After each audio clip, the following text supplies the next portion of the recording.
नमस्कार दोस्तों, मैं आपका अपने चैनल विद्या गुरु में स्वागत करता हूं। इस वीडियो में आपके लिए करंट अफेयर लेकर आ गया हूं, जिसमें हम अगस्त के 4th वीक की बात करेंगे, जिसमें हम किन टॉपिकों को कवर कर रहे होंगे। तो आंसर होगा national current affair, international sports, appointment days और बुक। ये सभी करंट अफेयर जो 4th वीक में, अगस्त के 4th वीक में जो करंट अफेयर इन टॉपिक से बने होंगे, उन सभी को हम यहाँ पर कवर कर रहे होंगे। ये वीडियो आपके लिए मोस्ट इम्पॉर्टेंट इसलिए होगी क्योंकि अगर आप वनडे एग्ज़ाम की तैयारी कर रहे हैं तो आपकी करंट अफेयर के साथ साथ स्टैटिक जीके का पोर्शन भी यहाँ पर कवर हो रहा होगा।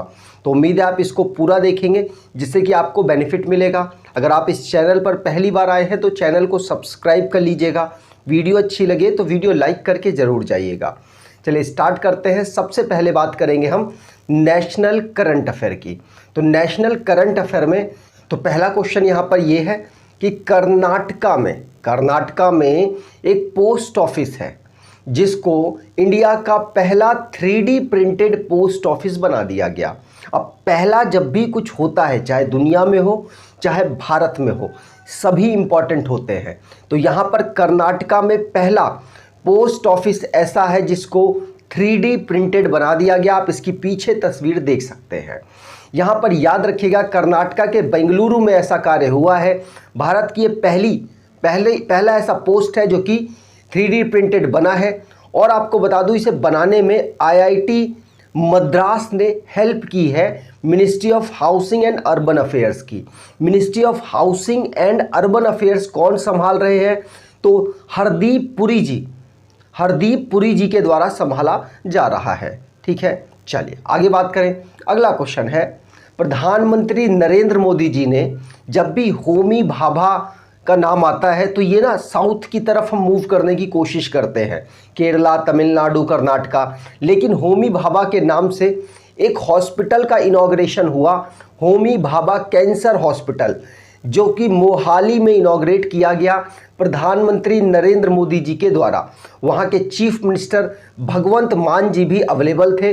तो याद रखिएगा, मोहाली पंजाब में होमी भाभा कैंसर हॉस्पिटल को इनॉग्रेट किया गया। बहुत बड़ा हॉस्पिटल है, अब चर्चाओं में बहुत ज़्यादा रहा है तो आपसे पूछा जा सकता है। पंजाब की कैपिटल है यहाँ पर चंडीगढ़, और चीफ मिनिस्टर है कौन? भगवंत मान सिंह, जो कि आम आदमी पार्टी से बिलोंग करते हैं। अगले क्वेश्चन की बात करें तो अगला क्वेश्चन है, हमारे यूनियन मिनिस्टर हैं अनुराग ठाकुर जी के पास इस समय पर खेल मिनिस्ट्री और साथ साथ इंफॉर्मेशन एंड ब्रॉडकास्टिंग की मिनिस्ट्री है। आपको बता दूं, इनके द्वारा आज़ादी क्वेस्ट नाम का ऑनलाइन गेम लॉन्च किया गया। एक सीरीज़ है, गेम की एक पूरी सीरीज़ है जिसमें जो हमारे फ्रीडम फाइटर्स हैं उन्होंने कितना योगदान दिया भारत के लिए, उसको प्रदर्शित करने की कोशिश की गई है। याद रखिएगा, सारी इन्फॉर्मेशन गेमिंग के माध्यम से प्रोवाइड कराने की कोशिश की गई कि हमारे जो फ्रीडम फाइटर हैं उन्होंने भारत की आज़ादी के लिए क्या क्या बलिदान दिए हैं, ये सभी चीज़ यहाँ पर मिलेगी। तो आज़ादी क्वेस्ट नाम का है, पूछा जा सकता है, याद रखना है। ठीक है, चलिए आगे बात करें। अगला क्वेश्चन, जैसे अभी रिसेंटली में एग्ज़ाम चल रहे हैं, वहाँ पर कदम पूछा गया। मैंने आपको बताया था कदम क्या है, एक प्रोस्थेटिक नी है जो कि IIT मद्रास के द्वारा लॉन्च की गई। अभी रिसेंटली में पूछा गया है एग्ज़ाम में। इसी टाइप से मैं इंपॉर्टेंट क्वेश्चंस लेकर आता हूं जो आपके एग्ज़ाम में डायरेक्टली पूछे जाते हैं, और जो मैं बताता हूं ऑलमोस्ट वहीं से पूछा जाता है। क्या पूछा गया कि कदम को किस IIT के द्वारा डेवलप किया गया? तो कदम रखने के लिए आपको आस होनी चाहिए, मद्रास यहाँ पर आंसर हो जाएगा। ठीक है, चलिए आगे बात करें। IIT मद्रास, जितेंद्र सिंह है जो कि हमारी अर्थ साइंस और टेक्नोलॉजी के मिनिस्टर हैं। जितेंद्र सिंह, उन्होंने भारत की पहली बनी हुई हाइड्रोजन फ्यूल सेल बस को लॉन्च किया है। आपको बता दूं, महाराष्ट्र के पुणे में ये लॉन्च हुआ है। महाराष्ट्र के पुणे से ना 3 क्वेश्चंस बन गए हैं इसी टाइप के, मिलते जुलते। देखिए क्या क्या बना है, मैं आपको रिवाइज कराता हूं। जैसे कि नितिन गडकरी जी ने अभी हाल ही में, आपको मैंने पढ़ा दिया है, नितिन गडकरी जी ने एक बस लॉन्च की जो कि डबल डेकर बस है। वो मुंबई में लॉन्च की गई, याद रखिएगा, इलेक्ट्रिक बस है। ठीक है, और डबल डेकर ब्रिज लॉन्च हुआ। डबल डेकर बस के साथ साथ याद रखिएगा, double decker bus south Mumbai में लॉन्च हुई, डबल डेकर ब्रिज कहाँ, नागपुर में लॉन्च हुआ। और साथ साथ ये भी याद रखिएगा हाइड्रोजन फ्यूल्ड सेल बस कहाँ पर, पुणे में। तो ये 3 क्वेश्चन है जो महाराष्ट्र से ही बन गए हैं और तीनों आने वाले एग्जाम्स में पूछे जाएंगे। जो अभी एग्जाम्स चल रहे हैं वहां पर भी ये पूछे जा सकते हैं रेलवे एसएससी के। तो यहां पर याद रखिएगा हमारे जितेंद्र सिंह जो कि अर्थ साइंस टेक्नोलॉजी के मिनिस्टर हैं, इन्होंने पुणे में हाइड्रोजन फ्यूल्ड सेल बस को जो भारत में ही बनाई गई है उसको लॉन्च किया है। याद रखेंगे, पूछा जा सकता है। तीनों क्वेश्चन याद रखिएगा, तीनों ही मोस्ट इंपॉर्टेंट है। अगले क्वेश्चन की बात करें तो एक ऐप है मत्स्य सेतु, मतलब मछलियों के पालन को भारत में प्रमोट करने के लिए इसको लॉन्च किया जा रहा है। आपको बता दूं मत्स्य सेतु जो कि जिसके अंदर एक्वा बाजार नाम का एक फंक्शन इंट्रोड्यूस किया गया है भारत सरकार के द्वारा, जिससे कि भारत सरकार ज़्यादा से ज़्यादा मछली पालन को और मछली की जो ट्रांसपोर्टेशन, मतलब कि जहाँ से मछली निकलती है पानी से निकलने के बाद मार्केट तक पहुंचती है, उसको डायरेक्टली जो निकालते हैं उनको कस्टमर से कनेक्ट किया जा सके। इस ऐप का माध्यम यही है, इस ऐप का मतलब यही है। यही चाहती है भारत सरकार कि जो मछली का पालन करते हैं डायरेक्टली वो उन लोगों तक पहुंचा पाए जो मछली का सेवन करते हैं। आपको पता है मछली के उत्पादन में कौन, अच्छा मैं ये क्वेश्चन आपको देता हूं, क्वेश्चन मैं नहीं देता हूं, अब आप यहां पे क्वेश्चन एक सुनिए कि मछली पालन में भारत देश में कौन सा स्टेट टॉप पर है, आपको कमेंट बॉक्स में टाइप करना है। आप ध्यान रखिएगा मत्स्य सेतु किसके द्वारा लॉन्च की गई थी, तो नेशनल फिशरी डेवलपमेंट बोर्ड, ये एक मिनिस्ट्री भी है, उसके द्वारा लॉन्च की गई। आपको बता दूं उसके मिनिस्टर हैं पुरुषोत्तम रूपाला। कौन है, पुरुषोत्तम रूपाला। इनके द्वारा मत्स्य सेतु लॉन्च की गई और साथ साथ जो एक्वा बाजार का ऑनलाइन मार्केट का पूरा सिस्टम है वो भी किसके द्वारा लॉन्च किया गया, तो आंसर होगा हमारे इस समय पर यूनियन मिनिस्टर है फिशरीज, एनिमल हस्बेंड्री और डेयरी के, जिनका नाम श्री पुरुषोत्तम रूपाला जी है, उनके द्वारा लॉन्च की गई, जिसको बनाने में आईसीआर और अलग अलग ऑर्गेनाइजेशन के द्वारा मदद की गई। आगे बात करें, अगला क्वेश्चन और मोस्ट इंपॉर्टेंट क्वेश्चन है 17वें नंबर का प्रवासी भारतीय दिवस हम 2023 में ऑब्जर्व करेंगे। इंदौर में भोपाल कह रहा हूं, मध्य प्रदेश की एक सिटी है इंदौर, जो कि क्लीनेस्ट सिटी है। आपको मालूम होना चाहिए भारत की क्लीनेस्ट सिटी कौन है, तो कौन सी, इंदौर आप बोलेंगे। इंदौर में ही 17वें नंबर का प्रवासी भारतीय दिवस 2023 में ऑब्जर्व करा जाएगा। अब आपको बता दूं 17वें नंबर का तो ये है, पहले नंबर का कब ऑब्जर्व किया गया, तो पहले नंबर का 2002 में ऑब्जर्व किया गया। अब 9 जनवरी को ये ऑब्जर्व किया जाता है। रीज़न ये है कि 1915 में, कब, 1915 में 9 जनवरी को महात्मा गांधी जी साउथ अफ्रीका से परमानेंटली के लिए भारत आ गए थे, जिसकी वजह से हम इस डे को 9 जनवरी को प्रवासी भारतीय दिवस के रूप में ऑब्जर्व करते हैं।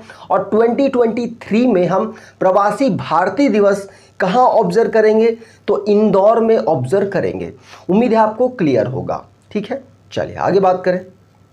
अब यहाँ से जितने भी क्वेश्चन आएंगे वो इंटरनेशनली करंट अफेयर से होंगे, तो उम्मीद है आपको पीछे वाले क्वेश्चन जो मैंने बताए वो आपको समझ आ गए होंगे। ये नेशनल करंट अफेयर से रिलेटेड थे, सारे इंपॉर्टेंट हैं, सारे इंपॉर्टेंट क्वेश्चन मैंने आपको बता दिए।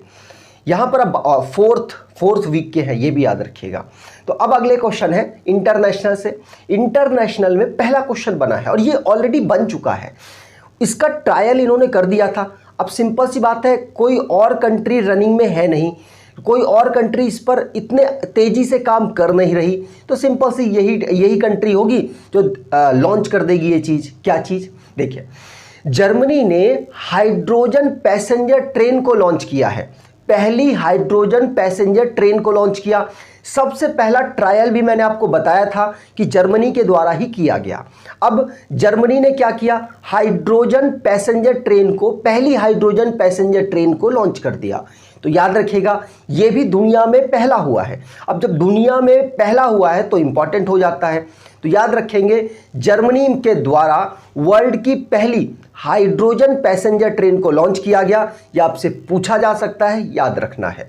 आगे बात करें, अगला क्वेश्चन है कि भारत को दिसंबर में, भारत को दिसंबर 2022 में प्रेसिडेंसी मिल जाएगी 1 साल के लिए किसकी? G20 देशों की। आपको बता दूं भारत G20 का मेंबर है। भारत इस बार, किस बार? 2023 में भारत इसकी अध्यक्षता करेगा। आपको बता दूं G20 की अध्यक्षता हर साल के लिए किसी ना किसी कंट्री के पास आती है और भारत के पास जो ये अध्यक्षता है ये पहली बार आ रही है। याद रखना है भारत को दिसंबर 2022 से लेकर दिसंबर 2023 तक जितने भी G20 की बैठकें होंगी, चाहे वो कृषि मंत्री की हो, चाहे वो विदेश मंत्री की हो, चाहे वो डिफेंस मिनिस्टर की हो, चाहे कोई और मिनिस्ट्री की हो या कोई और गवर्नर्स की हो, वो सभी की सभी भारत में ऑर्गेनाइज होंगी। याद रखिएगा, पूछा जा सकता है भारत को ये जो प्रेसिडेंसी है ये फर्स्ट टाइम मिल रही है G20 की। ठीक है, यहां पर बात करें तो G20 19 देशों का समूह है और साथ साथ एक यूरोपियन यूनियन भी इसमें जुड़ा हुआ है। तो टोटल 20 देश हो जाते हैं अगर आप यूरोपियन यूनियन को एक देश मानते हैं तो। ठीक है, तो 19 देश और एक यूरोपियन यूनियन। यहां पर मैंने कुछ सेट करने की कोशिश की है। G7 के देश और G8, आपको पता है 2014 में रशिया को G7 से निकाल दिया गया था। तब जाके, पहले तो G8 था, 2014 से पहले ये G8 था। उसके बाद जब रशिया निकाल दिया गया तो G7 रह गया, 7 देशों का समूह। तो रशिया को इंक्लूड कर ले और ये जो देश है जिसमें भारत भी इंक्लूडेड है, इन सभी को इंक्लूड करके G20 का फॉर्मेशन होता है। किसका? G20 का फॉर्मेशन होता है, जिसमें अब 2023 में भारत इसकी अध्यक्षता करने वाला है। वैसे अध्यक्षता की एक पूरी सीरीज है, वो आपको याद होनी चाहिए, कोई सा भी आपसे एग्जाम में पूछा जा सकता है। जैसे कि 17 नंबर की जो कि इस साल चल रही है, इंडोनेशिया के द्वारा इसको ऑर्गेनाइज कराया जा रहा है। साथ साथ 18 नंबर की भारत का नाम याद रखिएगा, भारत G20 की जो समिट होगी उसको कोशिश कर रहा है कि जम्मू कश्मीर और लद्दाख के अलग अलग जगहों पर ऑर्गेनाइज कराए, लेकिन इसकी तैयारी दिल्ली में भी चल रही है। अगर जम्मू कश्मीर की तैयारी अच्छे लेवल की नहीं होगी तो यहीं पर दिल्ली पर ही इसको ऑर्गेनाइज कराया जाएगा। ये हमारे जो शेरपा हैं उनके द्वारा अनाउंस किया गया था। जब उस समय पर शेरपा कौन थे? तो हमारे पीयूष गोयल जी उस समय पर शेरपा थे। लेकिन G20 के इस समय पर शेरपा कौन है? तो अमिताभ कांत जी इस समय पर शेरपा के पद पर काम कर रहे हैं। ये सीईओ के पद पर काम कर रहे थे नीति आयोग में, लेकिन अय्यर जी को इनकी जगह पर नीति आयोग का सीईओ बनाया गया और इनको शेरपा बना दिया गया, क्योंकि पीयूष गोयल बहुत बिजिएस्ट मंत्री हैं और राज्यसभा के वो लीडर भी हैं, इसीलिए उनके पास काम का लोड ज़्यादा था और उनको क्या किया गया, इस पद से हटाकर, शेरपा के पद से हटाकर उनको बाकी सारे कामों पर फोकस करने को कहा गया। तो याद रखिएगा 18वें नंबर का 2023 का भारत के द्वारा ऑर्गेनाइज कराया जाएगा G20 की सारी समिट। उसके बाद 19 नंबर की होगी जो 2024 में ऑर्गेनाइज होगी, जो कि ब्राज़ील के द्वारा ऑर्गेनाइज कराई जाएगी। 2025 में 20 नंबर की जो कि साउथ अफ्रीका के द्वारा ऑर्गेनाइज कराई जाएगी। तो ये सीक्वेंस है, याद रखने की कोशिश करेंगे। अगला क्वेश्चन है स्कॉटलैंड एक पहला नेशन बना है। स्कॉटलैंड में भी एक लोकल गवर्नमेंट के द्वारा ये सब हुआ है। तो याद रखना है स्कॉटलैंड एक ऐसा पहला देश बना है जहां पर पीरियड प्रोडक्ट्स को अवेलेबल कर दिया है एवरी वुमेन्स के लिए। हर वुमेन्स, सारी वुमेन इसका यूज़ कर सकती हैं, ये राइट उनका हो चुका है। मतलब सरकार के द्वारा फ्री, मुफ्त प्रोवाइड कराया जाएगा इनको। याद रखेंगे, पूछा जा सकता है ऐसा कौन सा देश है जहां पर पीरियड प्रोडक्ट्स को फ्री कर दिया गया है? तो आंसर होगा स्कॉटलैंड। कौन होगा? स्कॉटलैंड, याद रखिएगा। आगे बात करें, अगला क्वेश्चन है विलियम रूटो केनिया के नए प्रेसिडेंट बने हैं। याद रखना है केनिया के नए प्रेसिडेंट, इन्होंने रायला ओडिंगा को हराकर इन्होंने इस पद को प्राप्त किया है। उम्मीद है आपको याद रहेगा, इनका नाम है विलियम रूटो। ठीक है, यहां पर बात करें केनिया की, तो केनिया की कैपिटल है नैरोबी और करेंसी है शिलिंग। याद करने के अलग अलग प्रकार हैं, कैसे भी आप याद कर सकते हैं। रूटो से इस प्रकार से लगता है रोते कौन है ज़्यादातर? तो महिलाओं में कन्याएं ज़्यादातर रोती हैं। इस तरीके से आप इनका नाम याद कर पाएंगे। अगला क्वेश्चन है HDFC से क्वेश्चन आया है। क्या आया है? HDFC बैंक ने पहली महिलाओं का पूरा ब्रांच, मतलब पूरे ब्रांच में महिलाएं ही काम करेंगी, वो वाला ब्रांच इन्होंने नॉर्थ केरला में ओपन किया है। याद रखिएगा, कोझिकोड नॉर्थ केरला में इसको लॉन्च किया HDFC ने। आपको बता दूं, प्राइवेट सेक्टर में सबसे बड़ा बैंक अगर आपसे पूछा जाए तो आप HDFC बोलेंगे, और अगर गवर्नमेंट सेक्टर में अगर आपसे सबसे बड़ा बैंक पूछा जाए तो आप SBI बताएंगे। याद रखना है, HDFC को 1994 में डेवलप किया गया। मुंबई इसका हेडक्वार्टर है। क्या है? मुंबई इसका हेडक्वार्टर है। आगे बात करें, अगला क्वेश्चन। अब जितने भी क्वेश्चंस आएंगे यहाँ पर वो स्पोर्ट्स से रिलेटेड होंगे। स्पोर्ट्स की जितने भी क्वेश्चंस हैं मैंने यहाँ पर कवर करने की कोशिश की है। जैसे कि मेंस वॉलीबॉल टीम ने ब्रॉन्ज मेडल जीता है। कहाँ पर जीता है? तो आपको बता दूं, ईरान की कैपिटल तेहरान में जो 14th Asian under 18 championship organise कराई जा रही थी, जिसमें भारत की टीम के द्वारा ब्रॉन्ज मेडल जीत लिया गया। भारत किसके द्वारा, मतलब किस टीम से हारा है? तो आपको बता दूं, कोरिया की टीम से यह हार गया।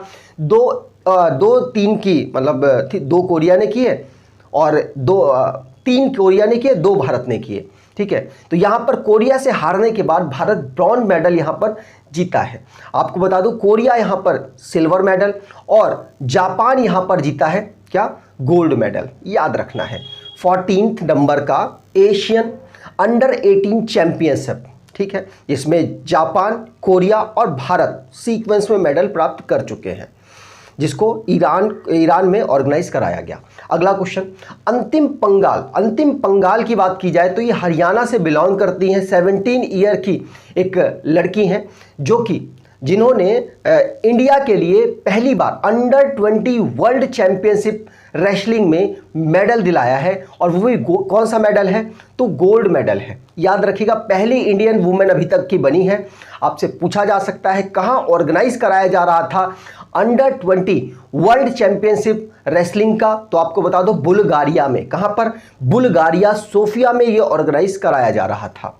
उम्मीद है आपको याद होगा। ये चैंपियनशिप खत्म हो चुकी है। ये जो रेसलिंग की चैंपियनशिप है ये खत्म हो चुकी है। इसमें भारत को टोटल 16 मेडल मिले हैं, जिसमें से 1 गोल्ड है जो कि अंतिम पंगाल के द्वारा दिलाया गया। ठीक है, चलिए आगे बात करें। अगला क्वेश्चन है, FTX क्रिप्टो कप। क्या? FTX क्रिप्टो कप ऑर्गेनाइज कराया गया, जो कि आर प्रज्ञानंदा जो कि चेन्नई से बिलोंग करते हैं, इन्होंने मैग्नस कार्लसन, चेस के दुनिया में सबसे बेहतरीन खिलाड़ी, उनको हरा दिया।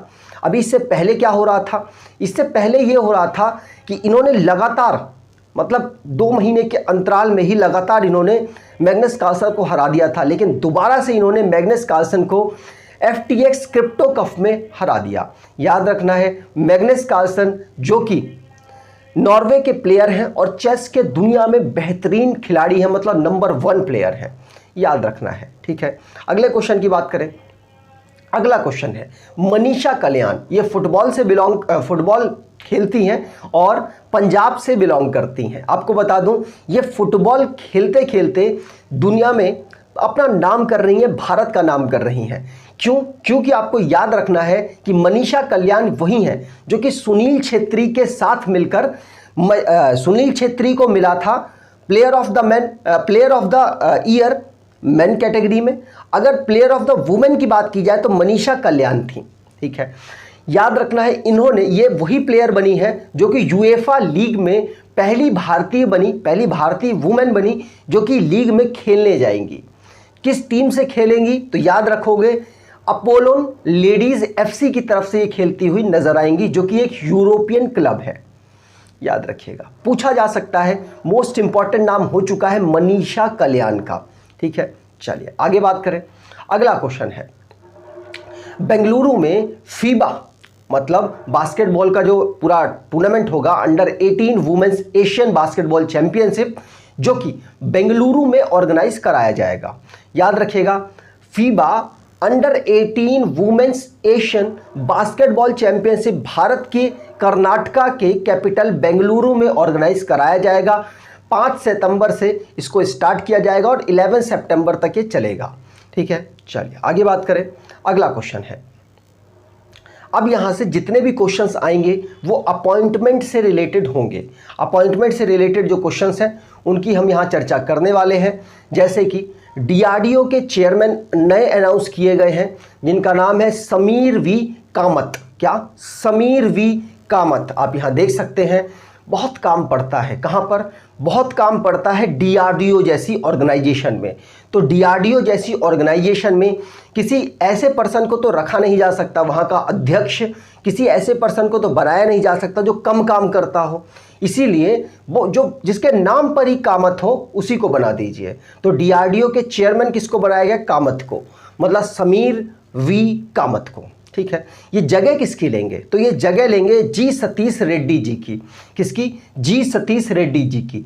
डीआरडीओ किस मिनिस्ट्री को एडवाइस करता है? तो आपको बता दूं, डीआरडीओ के जो चेयरमैन है वो डिफेंस मिनिस्ट्री को एडवाइस करते हैं, याद रखिएगा। और डीआरडीओ की बात कर लेते हैं थोड़ी सी। डीआरडीओ की बात करें तो 1958 में इसे फाउंड किया गया। न्यू दिल्ली इसका हेडक्वार्टर है और समीर वी कामत बन गए हैं इनके नए चेयरमैन।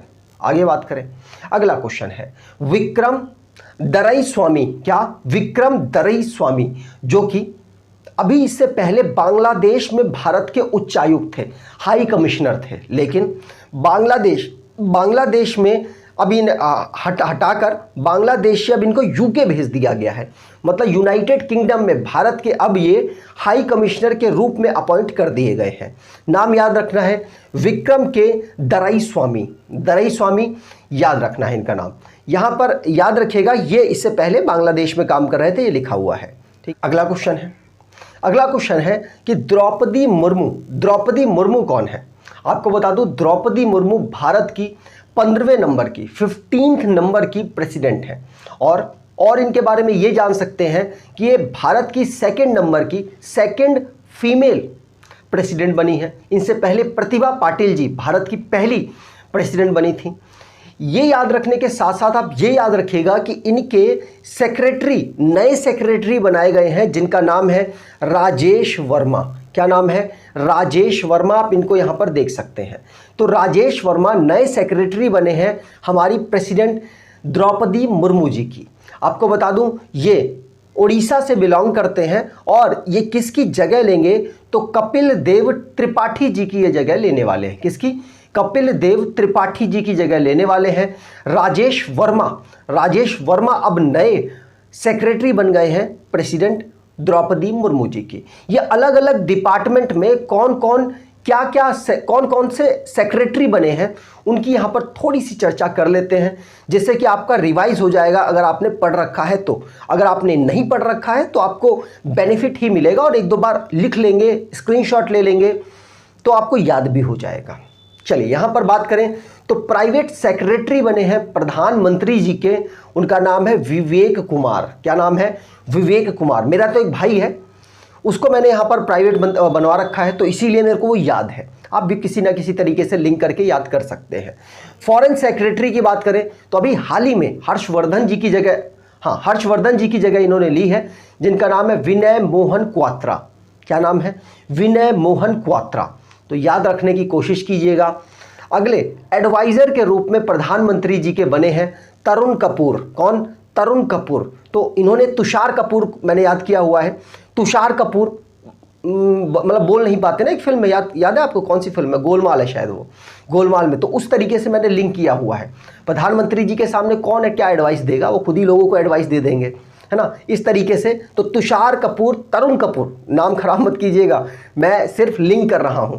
तो तरुण कपूर जो कि एडवाइजर बने हैं प्रधानमंत्री नरेंद्र मोदी जी के।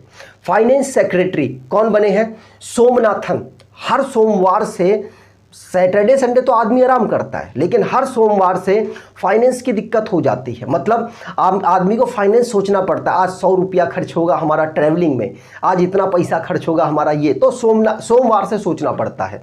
तो सोमनाथन, टीवी सोमनाथन, जो कि या फिर ऐसे याद करते हैं टीवीएस, इनके नाम में टीवीएस भी आ रहा है। टीवीएस की बाइक खरीदने के लिए आपको फाइनेंस के बारे में सोचना पड़ेगा, है ना। चलिए आगे बात करें। रिवेन्यू सेक्रेटरी हमारे कौन बने हैं? तरुण बजाज। रिवेन्यू सेक्रेटरी मतलब अगर बजाज का आप स्कूटर खरीदेंगे, आजकल बहुत पुराना जो चलता है उसे खरीदेंगे, तो अब पुरानी चीज़ ना महंगी मिलती है, जो मार्केट में अवेलेबल बहुत कम है या है ही नहीं वो महंगी मिलेगी। तो तरुण बजाज का अगर आप स्कूटर खरीदेंगे तो आपका रेवेन्यू खराब हो जाएगा। लिंक करके याद कर सकते हैं। इकोनॉमी अफेयर सेक्रेटरी अजय सेठ। इकोनॉमी उस पर्सन की, उस कंट्री की अच्छी होगी जिसमें अजय नाम का एक सेठ बैठा होगा। अब मैंने क्यों याद किया, मेरा एक अजय दोस्त है, बहुत पैसा कमाता, मतलब शायद 2.5 लाख उसकी महीने की सैलरी है, तो वो इतना कमाता है, तो मेरे को लगता है यार वो भाई सेठ टाइप का आदमी है, इकोनॉमी उसकी बहुत अच्छी है। अगर आपका कोई अजय दोस्त तो लिंक कर सकते हैं, नहीं तो सेठ से याद कर सकते हैं। सेठ मतलब बहुत दमदार पर्सन, बहुत पैसे वाला पर्सन, तो इस तरीके से लिंक कर सकते हैं। इकोनॉमी इस आदमी की हमेशा अच्छी होती है। अगला question, cabinet secretary Rajiv Gauba. जब भी सेक्रेटरी कैबिनेट की बात होगी तो कैबिनेट में खड़े होकर लोग जो भाषण देते हैं, मतलब भाषण, कई लोग भाषण के साथ साथ गाने भी लग जाते हैं, तो गौबा गाने लग गए, तो इस तरीके से आप याद कर सकते हैं। कौन? राजीव गौबा। सेक्रेटरी कौन से हैं ये हमारे कैबिनेट के हैं। कहाँ पर? कैबिनेट में खड़े होकर ये गाने लग जाते हैं। लोग भाषण देते हैं लेकिन कुछ लोग गाने लग जाते हैं, तो इस तरीके से आप याद कर सकते हैं। अगला क्वेश्चन है, एक्सपेंडिचर सेक्रेटरी कौन है? टीवी सोमनाथन। टीवी सोमनाथन 2 जगह आ गए, दोनों को याद रखिएगा, दोनों ही सेक्रेटरी, दोनों जगह पर ही सेक्रेटरी के पद को संभाल रहे हैं। और हमारे प्रेसिडेंट साहब के कौन बने हैं? तो प्रेसिडेंट साहब के बने हैं, याद रखना इनका नाम, राजेश वर्मा। कौन है? राजेश वर्मा। अगले क्वेश्चन की बात करें, अगला क्वेश्चन है Bill Gate foundation. Bill Gate की जो फाउंडेशन है, Bill and Melinda Gate foundation, जिसके बोर्ड ऑफ ट्रस्टी में अपॉइंट किए गए हैं आशीष धवन को। किनको? आशीष धवन को Bill and Melinda Gate foundation में इनको बोर्ड ऑफ ट्रस्टी के रूप में अपॉइंट किया गया। भारत के पर्सन है इसलिए इंपॉर्टेंट है। ठीक है, अगले क्वेश्चन की बात करें। अगला क्वेश्चन है finance service institution bureau.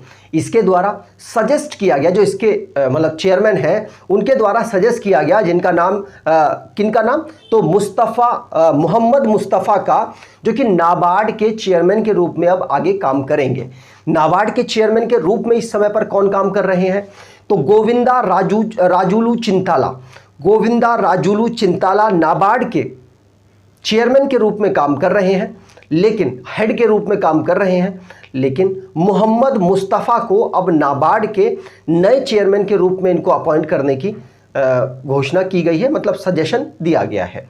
NABARD की बात करें तो अभी हाल ही का एग्जाम जो रेलवे का चल रहा है, वहां पर national bank for agriculture and rural development, इसकी फुल फॉर्म भी पूछ ली गई, तो आपको ध्यान रखना है इसकी फुल फॉर्म क्या है। नाबार्ड के हेडक्वार्टर है मुंबई में। इसको फाउंड किया गया था 1982 में, याद रखिएगा, कभी कभी पूछ भी लिया जाता है। अब यहाँ से बुक के क्वेश्चन और डेट के क्वेश्चन वन लाइनर के माध्यम से पढ़ लेंगे, उसके बाद वीडियो का अंत करेंगे।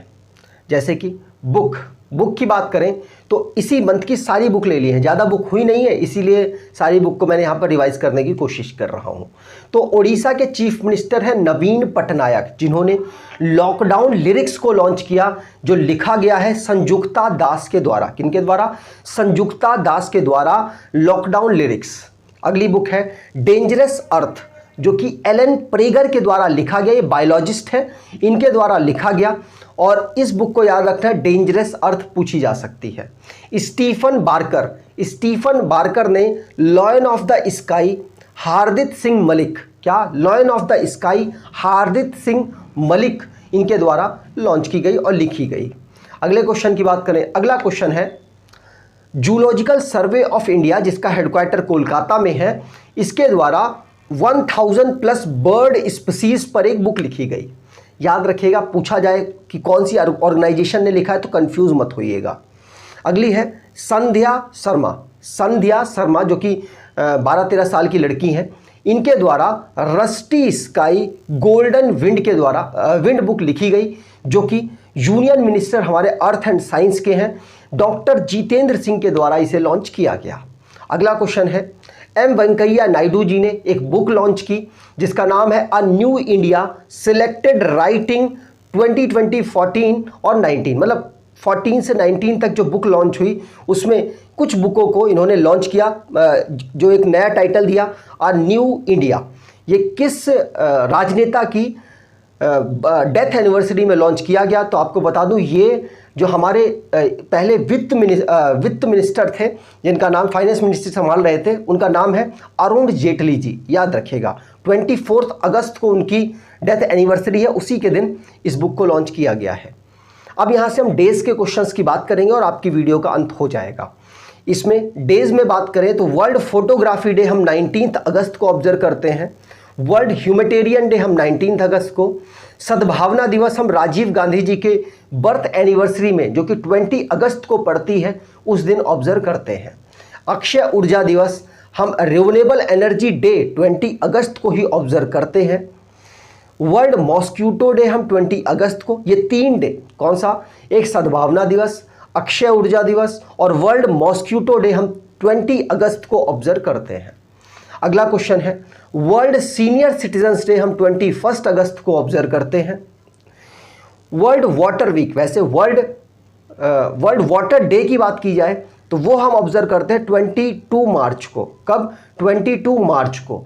लेकिन वर्ल्ड वाटर वीक की बात करें तो 23 अगस्त से लेकर 1 सितंबर तक हम ऑब्जर्व कर रहे हैं, जो कि थीम रखी गई है इसकी, seeing the unseen the value of water. क्या? Seeing the unseen the value of water. World Gujarati language day हम 24 अगस्त को ऑब्जर्व करते हैं और इंटरनेशनल डॉग डे हम 26 अगस्त को ऑब्जर्व करते हैं। तो उम्मीद है आपको ये वीडियो अच्छी लगी होगी। वीडियो अच्छी लगी है तो आपसे अनुरोध करूंगा, वीडियो को लाइक कर दीजिए, चैनल को सब्सक्राइब कर लीजिएगा और एटलीस्ट अपने कुछ दोस्तों तक वीडियो को शेयर ज़रूर कीजिएगा। अगर वीडियो अच्छी लगी है, कुछ सुझाव देना है तो कमेंट बॉक्स खाली है, आप कमेंट बॉक्स में अपना सुझाव भी दे सकते हैं, जिससे कि इस वीडियो को इम्प्रूव करने में मैं आपके कमेंट को मतलब आधार बनाकर चेंज कर सकूँ। अगर वीडियो अच्छी लगी हो तो लाइक करके ज़रूर जाइएगा। धन्यवाद।